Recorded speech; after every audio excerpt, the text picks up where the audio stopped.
उनके साथ क्या होता है? आज मैं आपको एक ऐसी सच्चाई बताने जा रहा हूं जो शायद आपने कभी सोची भी नहीं होगी। एक ऐसा रहस्य जो हमारे मंदिरों में, हमारी पूजा पाठ की विधियों में और हमारी आध्यात्मिक यात्रा में छिपा हुआ है। संत रविदास जी, जिन्होंने पूरब और पश्चिम के बीच आध्यात्मिकता का पुल बनाया, उन्होंने इस विषय पर जो कहा वह आपकी आध्यात्मिक समझ को पूरी तरह बदल सकता है। तो चलिए इस यात्रा पर निकलते हैं और समझते हैं कि जो लोग हर देवी देवता की पूजा करते हैं, उनके जीवन में वास्तव में क्या घटित होता है। दोस्तों, आपके लिए इतनी मेहनत की है इस वीडियो को बनाने में, तो बदले में आप भी इस मेहनत का फल यानी वीडियो को लाइक कर दीजिए। दोस्तों, वीडियो को लाइक करके चैनल को सब्सक्राइब जरूर कीजिए और साथ ही कमेंट में हर हर महादेव जरूर लिखना, ताकि महादेव आपकी इच्छा को सुने और उसे जल्दी पूरा कर दें। वीडियो के आखिर में एक बहुत ही गहरा रहस्य छिपा है, जो आपको वीडियो के आखिरी हिस्से में पता चलेगा। इसलिए वीडियो को अधूरा बिल्कुल भी मत छोड़ना, इसे पूरा देखना। चलिए वीडियो में आगे बढ़ते हैं। कल्पना कीजिए एक व्यक्ति की जो सुबह उठकर सूर्य देव को नमन करता है, फिर गणेश जी की आरती करता है, फिर शिव जी का ध्यान करता है, दोपहर में लक्ष्मी माता की पूजा करता है, शाम को हनुमान जी के मंदिर जाता है और रात को दुर्गा माता का पाठ करता है।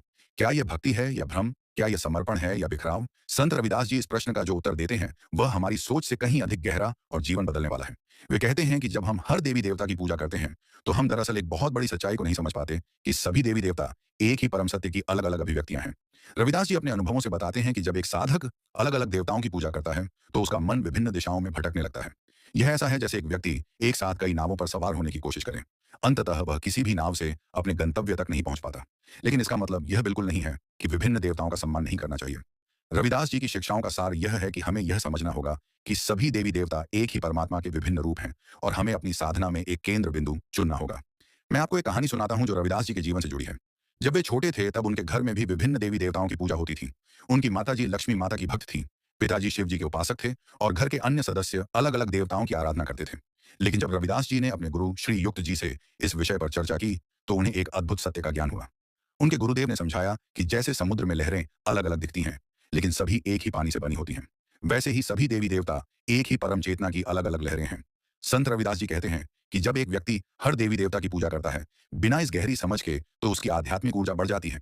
यह ऐसा है जैसे सूर्य की किरणों को अलग अलग दिशाओं में फैला दिया जाए। वे प्रकाश तो देंगी, लेकिन उनमें वह तीव्रता नहीं होगी जो एक बिंदु पर केंद्रित किरणों में होती है। जब हम एक आवर्धक लेंस से सूर्य की किरणों को एक बिंदु पर केंद्रित करते हैं, तो वे आग पैदा कर सकती हैं। ठीक उसी प्रकार जब हम अपनी भक्ति और साधना को एक केंद्र पर एकाग्र करते हैं, तभी हम आध्यात्मिक परिवर्तन की उस गहराई को प्राप्त कर सकते हैं जो हमें परमात्मा की अनुभूति करवाती है। लेकिन यहाँ एक बहुत महत्वपूर्ण बात है जिसे समझना जरूरी है। रविदास जी कभी भी विभिन्न देवी देवताओं का अपमान नहीं करते थे। वे कहते थे कि सभी देवताओं के प्रति सम्मान और श्रद्धा होनी चाहिए, लेकिन साधना के लिए हमें एक इष्ट देव चुनना होगा। यह इष्ट देव हमारे लिए परमात्मा तक पहुंचने का माध्यम बनता है। जैसे एक पहाड़ की चोटी पर पहुंचने के लिए कई रास्ते हो सकते हैं, लेकिन हमें एक रास्ता चुनकर उस पर चलना होगा। ठीक वैसे ही आध्यात्मिक यात्रा में भी हमें एक मार्ग चुनना होता है। अब आप सोच रहे होंगे कि फिर उन लोगों का क्या जो सचमुच हर देवी देवता की पूजा करते हैं? रविदास जी का कहना है कि ऐसे लोगों के साथ कई चीजें होती हैं। पहली बात, उनका मन हमेशा चंचल रहता है। वे एक जगह स्थिर नहीं हो पाते। आज वे गणेश जी की भक्ति में लीन होते हैं, कल हनुमान जी की आराधना में, परसों दुर्गा माता के मंत्रों में। इस निरंतर बदलाव से उनकी आध्यात्मिक ऊर्जा कभी एक बिंदु पर केंद्रित नहीं हो पाती।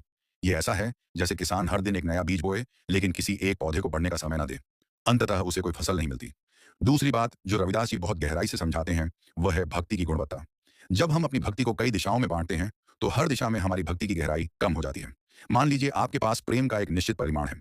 अगर आप उसे 10 लोगों में बांटते हैं, तो हर किसी को केवल दवा हिस्सा मिलता है। लेकिन अगर आप उसी प्रेम को एक व्यक्ति को देते हैं, तो उसकी तीव्रता 10 गुना हो जाती है। आध्यात्मिकता में भी यही सिद्धांत लागू होता है। जब हम अपनी संपूर्ण भक्ति, अपना संपूर्ण ध्यान, अपनी संपूर्ण ऊर्जा एक इष्ट देव पर केंद्रित करते हैं, तभी हम उस गहराई को प्राप्त कर पाते हैं जो आत्म साक्षात्कार के लिए आवश्यक है। रविदास जी अपनी प्रसिद्ध पुस्तक ऑटोबायोग्राफी ऑफ ए योगी में एक घटना का वर्णन करते हैं। एक बार एक व्यक्ति उनके पास आया जो बहुत परेशान था। वह 20 साल से विभिन्न देवी देवताओं की पूजा कर रहा था, लेकिन उसे कोई आध्यात्मिक अनुभूति नहीं हुई थी। वह हर मंदिर जाता था, हर पूजा करता था, हर त्योहार मनाता था, लेकिन उसके भीतर शांति नहीं थी। रविदास जी ने उससे पूछा, तुम्हारा इष्ट देव कौन है? वह व्यक्ति चौंक गया। उसने कहा, मैं सभी देवी देवताओं की पूजा करता हूँ। रविदास जी ने मुस्कुराते हुए कहा, यही तुम्हारी समस्या है। तुम सभी से प्रेम करते हो, लेकिन किसी से गहरा संबंध नहीं बना पाए। यह बात सुनकर उस व्यक्ति को एक झटका लगा। रविदास जी ने उसे समझाया कि आध्यात्मिक मार्ग में संख्या नहीं, गुणवत्ता महत्वपूर्ण है। एक देवता के साथ गहरा अटूट संबंध बनाना, उनके साथ नित्य संवाद करना, उनमें पूरी तरह से खो जाना, यही असली भक्ति है। रविदास जी ने उस व्यक्ति को सलाह दी कि वह अपना एक इष्ट देव चुने और केवल उन्हीं की साधना करे। उस व्यक्ति ने कृष्ण को अपना इष्ट देव चुना और लगातार 3 साल तक केवल कृष्ण की आराधना की। 3 साल बाद जब वह रविदास जी से मिला, तो उसका चेहरा दीप्तिमान हो रहा था। उसने कहा, गुरुजी, अब मैं समझ गया कि आपने क्या कहा था। जब मैंने अपने सभी प्रेम को एक दिशा में मोड़ा, तो मुझे वह अनुभूति हुई जिसकी मुझे 20 साल से तलाश थी।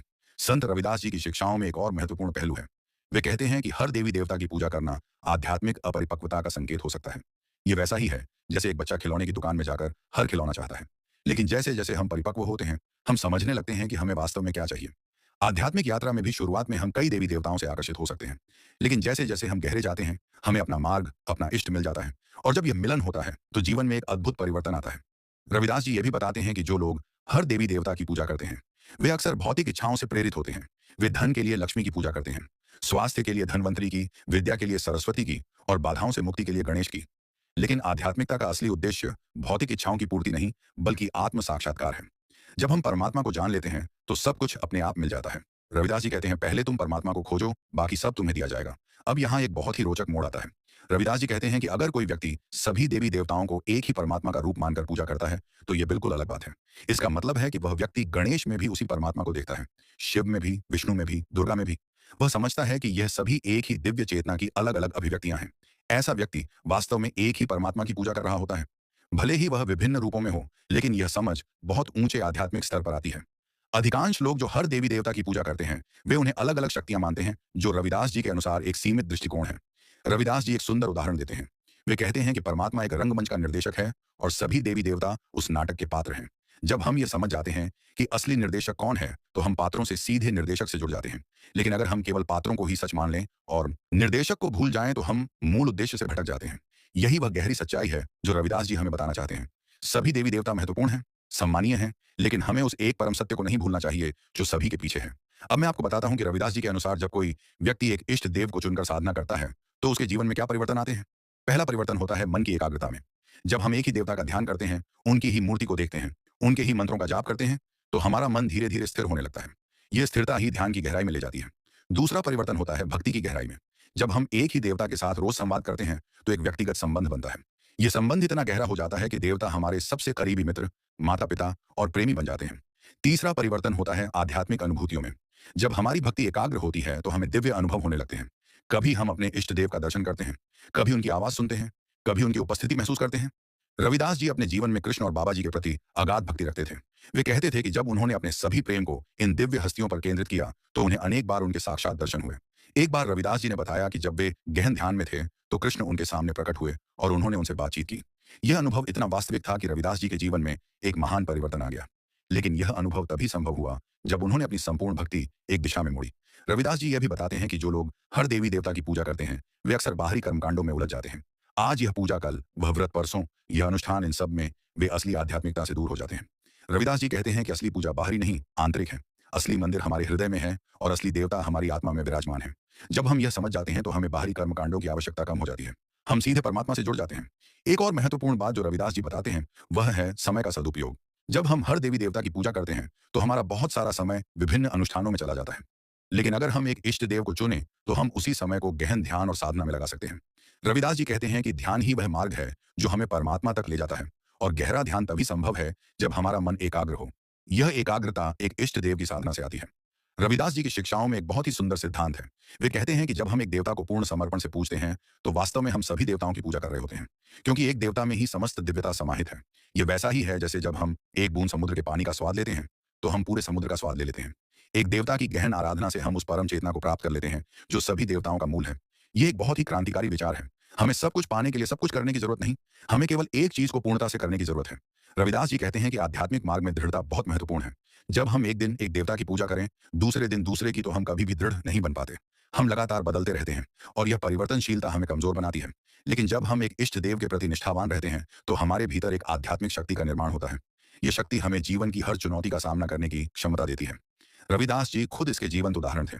उन्होंने अपने गुरु और कृष्ण के प्रति अटूट निष्ठा रखी, और इसी निष्ठा ने उन्हें वह महान योगी बनाया जिन्हें आज पूरी दुनिया जानती है। एक बार एक शिष्य ने रविदास जी से पूछा, गुरु जी, अगर मैं केवल एक देवता की पूजा करूं, तो क्या दूसरे देवता नाराज नहीं होंगे? रविदास जी हंसे और बोले, क्या सूरज नाराज होता है जब तुम चंद्रमा की प्रशंसा नहीं करते? क्या समुद्र नाराज होता है जब तुम नदी की सुंदरता देखते हो? नहीं, क्योंकि सब एक ही प्रकृति का हिस्सा है। वैसे ही सभी देवता एक ही परमात्मा के अंश हैं। जब तुम एक को पूजते हो, तुम सभी को पूजते हो। लेकिन हाँ, तुम्हें एक को चुनना होगा, एक के साथ गहरा संबंध बनाना होगा, क्योंकि यही तुम्हारे आध्यात्मिक विकास का मार्ग है। रविदास जी यह भी समझाते हैं कि हर इंसान का स्वभाव अलग होता है, और इसलिए हर किसी का इष्ट देव अलग हो सकता है। किसी को कृष्ण के साथ जुड़ाव महसूस होता है, किसी को शिव के साथ, किसी को दुर्गा माता के साथ।